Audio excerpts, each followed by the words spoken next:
सभी दर्शकों को मेरी तरफ से नमस्कार, सत श्री अकाल, आदाब। मैं आशा करता हूं कि आप होंगे फिट एंड फाइन। आज मैं आपके लिए जो वर्कआउट वीडियो लेकर आया हूं वो आप ऑलरेडी समझ गए होंगे कि हम बात करने वाले हैं front squat versus back squat. यानी वेट लेके अगर आप स्क्वाट परफॉर्म कर रहे हैं तो फ्रंट स्क्वाट बेटर है या बैक स्क्वाट बेटर है, दोनों में क्या डिफरेंस है, दोनों में कौन सी बेटर है और आपको कौन सी स्क्वाट परफॉर्म करनी चाहिए। तो अगर आपके दिमाग में भी ये सवाल है, आप मेरे साथ बने रहें, वो पूरा क्लियर हो जाएगा। तो विदाउट टाइम वेस्ट हम स्टार्ट करते हैं कि फ्रंट वर्सेज बैक स्क्वाट में कौन सी स्क्वाट बेटर है, कौन सी आपको करनी चाहिए और दोनों में क्या डिफरेंस है और क्या रिजल्ट में भी कुछ डिफरेंस होता है। सबसे पहले हम देखने वाले हैं कि दोनों को परफॉर्म कैसे करते हैं। तो फ्रंट स्क्वाट को कैसे परफॉर्म करते हैं और बैक स्क्वाट को कैसे परफॉर्म करते हैं। दोनों में डिफरेंस यह है कि आपका वेट आपको कहां प्लेस करना है। फ्रंट स्क्वाट में आपका जो वेट है इस तरीके से शोल्डर के आगे के यानी एंटीरियर शोल्डर पे यहां पे आपको होल्ड करना है। फ्रंट स्क्वाट आपको इस तरीके से परफॉर्म करना है कि आपका वेट यहां पे आएगा। आपने देखा होगा जो वेट लिफ्टर होते हैं वो इसी तरीके से स्क्वाट्स परफॉर्म करते हैं। और उसके बाद आपको परफॉर्म कैसे करना है, शोल्डर विथ जितना आपका डिस्टेंस होना चाहिए पैरों में, टो थोड़े से वाइड होने चाहिए। और परफॉर्म कैसे करना है, इस तरीके से।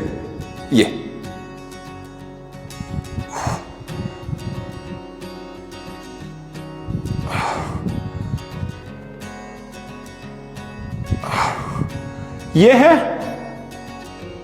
Front squat. अब बात करते हैं बैक स्क्वाट की। बैक स्क्वाट में आपका वेट इस तरीके से प्लेस करना है आपको पीछे की साइड में, यहां पे इस तरीके से आपको वेट प्लेस करना है और फिर आपको स्क्वाट परफॉर्म करना है। दोनों स्क्वाट को परफॉर्म करने का तरीका सेम ही है। जो डिफरेंस है वो है कि आपको वेट पीछे प्लेस करना है या आगे। इसको फिर कैसे परफॉर्म करना है आपको,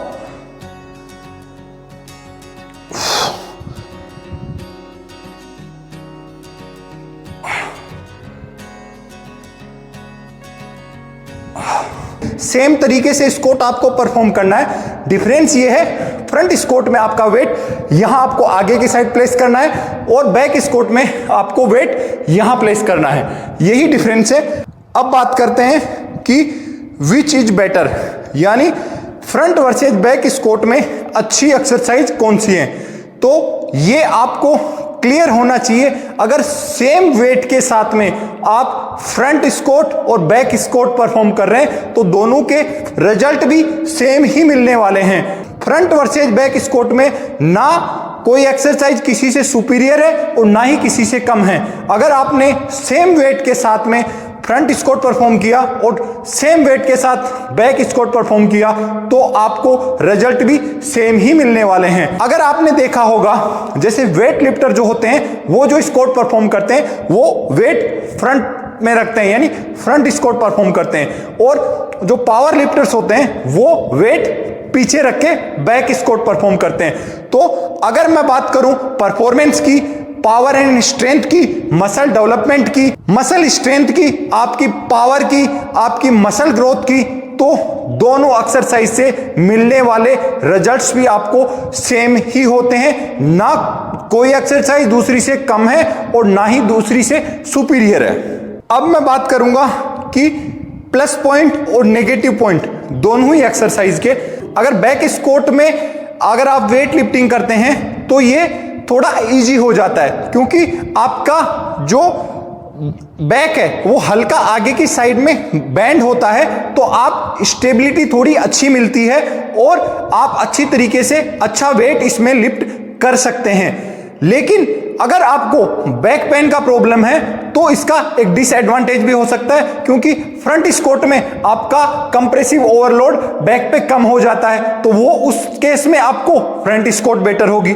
अब बात करते हैं कि अगर आपकी शोल्डर की मोबिलिटी अच्छी नहीं है तो अगर आप यहां वेट प्लेस करते हैं तो आपको डिस्कंफर्ट हो सकता है। तो अगर आप फ्रंट स्क्वाट परफॉर्म करेंगे तो आपका कंप्रेसिव ओवरलोड बैक पे कम हो जाएगा, तो आप उसको इजीली परफॉर्म कर सकते हैं। तो ये आपके बॉडी स्ट्रक्चर पे डिपेंड करता है कि आप उसको परफॉर्म करने में बेटर फील करते हैं, उसी तरीके से आप इसका सिलेक्शन कर सकते हैं। अगर आपको वेट को ग्रिप करने की ये पोजीशन होती है तो अगर आप जरा सा भी डिसबैलेंस हुए तो वेट का आगे गिरने का खतरा भी होता है। तो ये सब चीजों को देख के आपको डिसाइड करना होता है कि आप कौन सी स्क्वाट को परफॉर्म करने में बेटर फील कर रहे हैं, कंफर्टेबल फील कर रहे हैं। उसी के अकॉर्डिंग आप डिसाइड कर सकते हैं कि कौन सी स्क्वाट आपको बेटर है आपके लिए और कौन सी स्क्वाट आपको परफॉर्म करनी चाहिए।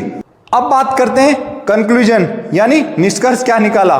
तो इसका सीधा सा यही मतलब है कि अगर बात करें अपन परफॉर्मेंस की, चाहे स्पोर्ट्स परफॉर्मेंस हो आपकी, चाहे मसल एंड पावर ग्रोथ की, चाहे मसल गेन की हो, चाहे पावर आउटपुट की हो, सब में दोनों में मिलने वाले रिजल्ट्स आपको सेम ही होंगे अगर आप सेम वेट के साथ उसको परफॉर्म कर रहे हैं।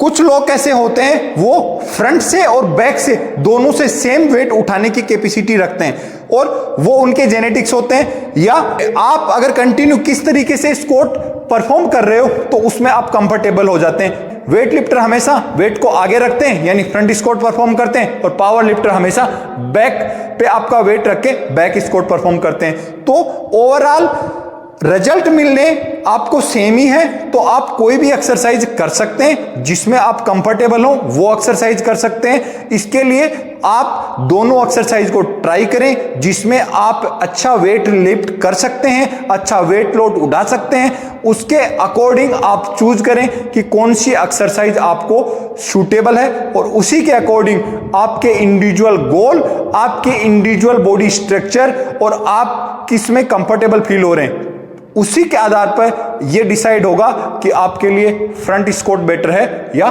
Back squat.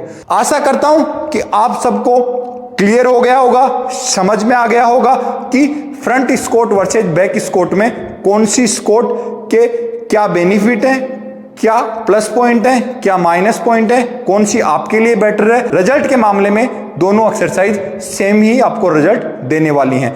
तो कैसा लगा ये आज का वर्कआउट वीडियो, मुझे कमेंट करके जरूर बताएं। अच्छा वर्कआउट करें, अच्छा न्यूट्रिशन लें, मेरे साथ यूं ही जुड़े रहें और अपने आप को फिट रखें।